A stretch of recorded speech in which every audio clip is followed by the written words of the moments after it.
Welcome to the War in Ukraine Update from Kyiv podcast.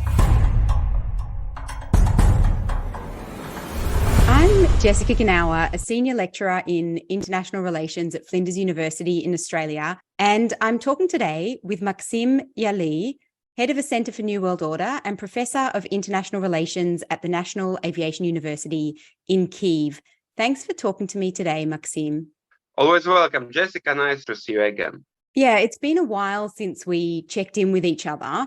How is life in Kyiv these days?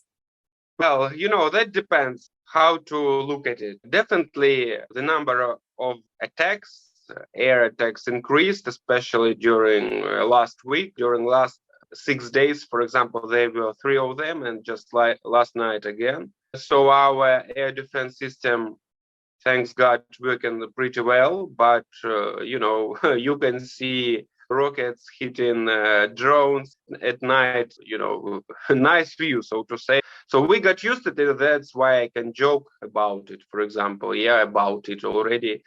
For people who will listen to us, definitely it may sound shocking, but human being is such a creature which gets used to everything. So, but definitely this increase of attacks, not only on Kyiv, but all around Ukraine, is connected with possible counteroffensive and the situation on the front line.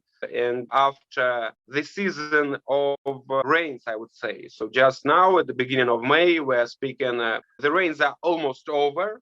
Well, on the south, there are still, but near Bakhmut, in Donetsk region, just the weather conditions, which is definitely one of the key reasons of delay of counteroffensive, have come to an end.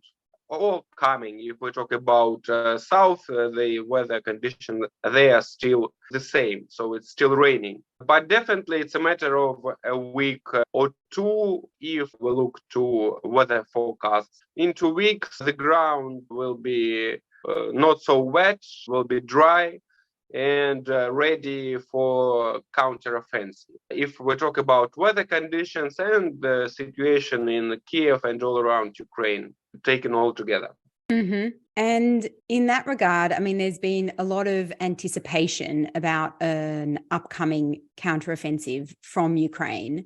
I know that a few months ago, you predicted that this might occur in April or May, which is around the time that we're at now. So what's your thinking at the moment? Do you think that we're likely to see a counteroffensive soon from Ukraine? And where might that occur? Yeah, so as I have already mentioned, weather conditions, which do matter, why I was prognosing the end of April, beginning of May, just weather conditions, I have mentioned already. Yeah. Second condition, military supply of promised military aid of our Western allies, like Secretary General of NATO, Mr. Stoltenberg, mentioned last week. 98% have been already delivered. But there is another issue. We should take into account that too much is put on the stake for Ukraine, especially taking into account, this media aspect all around the world. Everybody's talking about counteroffensive since the beginning of the year, right? When we talked with you since January, so that time Russians started their offensive operation about Bakhmut. Well, they increased to be correct, because for 9 months they already have been trying to capture it. So far, haven't achieved this goal completely, luckily. So let's dwell upon some aspects. So military. The problem is that Russians have used and still have been using time. They're also preparing for our counteroffensive, and we need to take into account.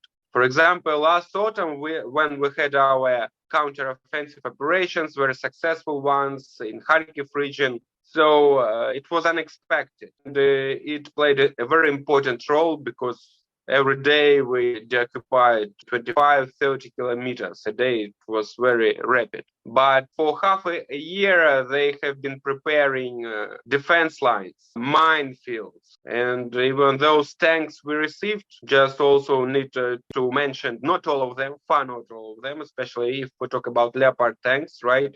Most of those we received, or 250 to be correct, most of them, these are modernized Soviet tanks from Poland, from other East European states. But Leopards, unfortunately, we have delays.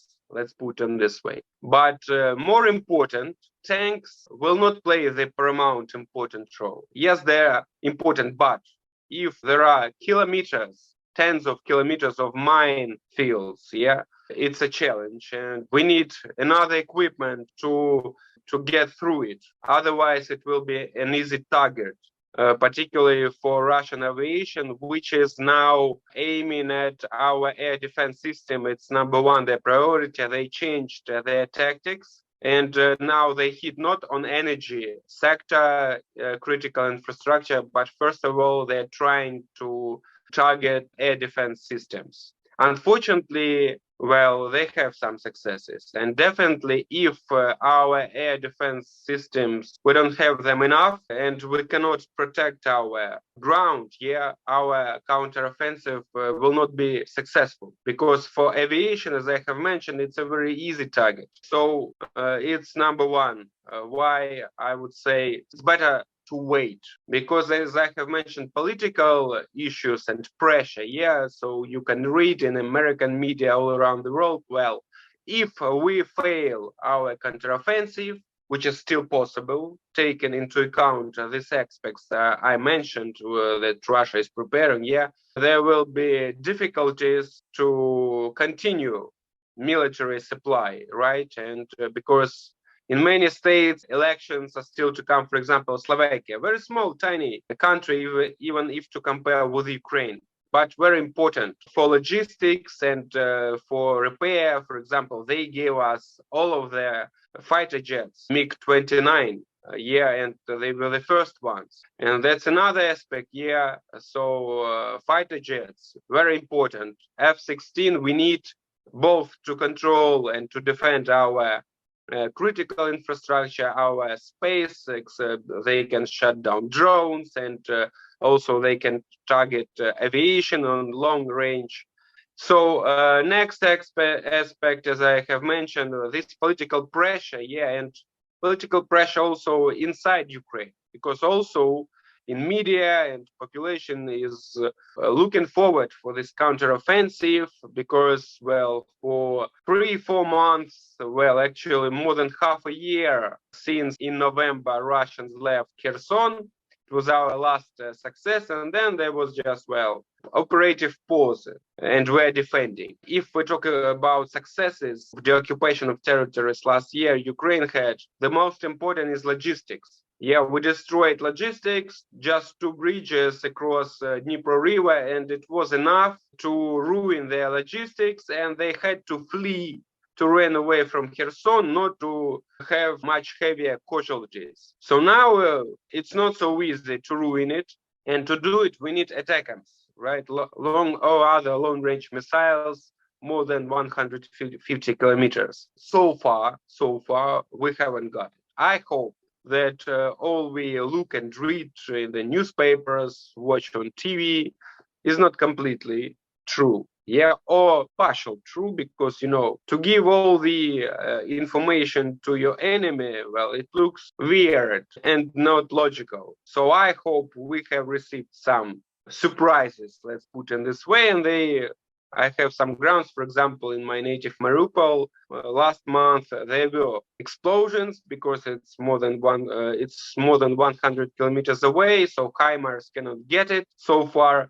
But some targets were reached, and occupants were shocked. There were videos like they couldn't get what it was. So I hope it was a testing. So another aspect is political one. Very important, we need to take it into account. Our counteroffensive, it should be rapid and expected very quick. But as I have mentioned, Russians, after mobilization, preparation for half a year, Now, definitely, they are prepared much better than last year. They are much more troops, much more tanks, vehicles, whatever, air defense systems as well, minefields, which I mentioned already. Yeah. So we need to exhaust it, and for that we need shells, rockets, and we should ruin their deposits. We should ruin logistics. But for that, as I have mentioned, we need long-range missiles. We don't have it.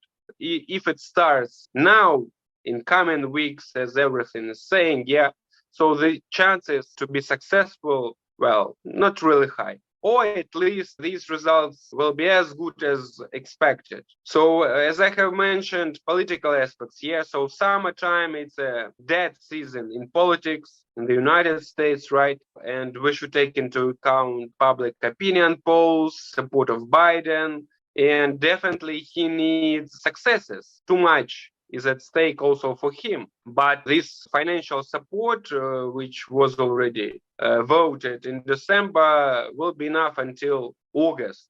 Yeah, so I guess this is the time limit of our counteroffensive and of results. So if we look back to the last year, yeah, so also was the same last summer. After Severodonetsk, Lysychansk, Russians occupied it. There was Operation Pause. Also, opinion polls in Europe and US showed decrease in support of Ukraine. But then we had very good results. And again, it gave grounds that we still can win this war. And definitely, we need these successes, but definitely what I can say that to deoccupy all territories, including Crimea, taking into account all these aspects, well, I would say not really high. A lot of lines of defense, even in Crimea, they are preparing without ATACMS or something like that. And fighter jets, F-16, it will be very difficult. And Russians are trying. They are preparing definitely their counteroffensive. They know that there will be hours, yeah. And it's obvious to understand that they are preparing, first of all, to cope with it and then to start their counteroffensive because they have resources, they are preparing resources, soldiers also, they are, keep mobilizing on contract basis. It's about like 20,000 a month. So therefore, I will not be surprised that this counteroffensive will be delayed. So I guess, if not sure, but my conclusions are that this counteroffensive will be delayed. Or it will be like some small operations to check up as it was done last year.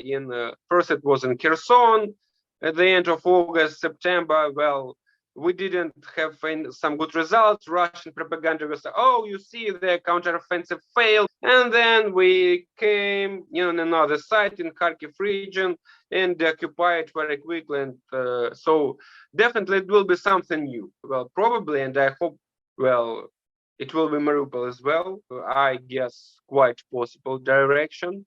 But still, we need to wait, and as I have mentioned, taking into account how much is put on stake on the results of it, we must be sure it will be successful, and only then. So it's better to wait than, haste makes waste. In this case, it's like double, tripled effect will have. Yeah, thanks, Maksym. I appreciate your thoughtful analysis. It's great to talk to you again, and stay safe, and I hope to talk to you again soon. You're welcome. Always welcome, Jessica. Thanks for listening, and thanks to Gonka Varol for our theme music.